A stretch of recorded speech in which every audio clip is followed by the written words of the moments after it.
আমাদের mother of democracy Begum Khaleda জিয়াকে আমি স্মরণ করতেছি। ওনার ত্যাগ, ওনার শিকার যে কষ্টটা, আজকের সফলতা আমরা এই জায়গায় দেখতে পাচ্ছি।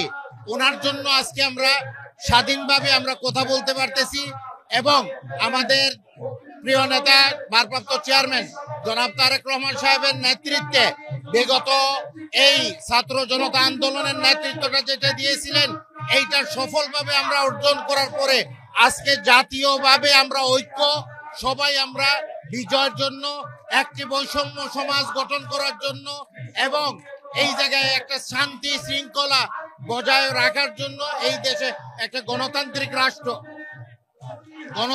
রাষ্ট্র গঠন করার জন্য আমরা কাজ করে যাচ্ছি। আগামীতে ইনশাল্লাহ একটি ইলেকশনের মাধ্যমে আমরা তৈরি করতে পারবো বাংলাদেশ, যে বাংলাদেশ স্বপ্নটা আমাদের প্রিয় নেতা জনাব তারেক রহমান এবং খালেদা জিয়া দেখছিলেন, এবং বাংলাদেশ 18 কোটি বাংলাদেশিরা যে বাংলাদেশ চাইছিল, ওই বাংলাদেশটা আগামী বাংলাদেশ আমরা দেখতে পাবো ইনশাল্লাহ। আমরা সবাই স্বৈরাচারের বিরুদ্ধে ঐক্য হয়ে তাদেরকে যেরকম বিতাড়িত করেছি, এই শক্তিটাকে নিয়ে নতুন বাংলাদেশ আমরা তৈরি করবো ইনশাল্লাহ।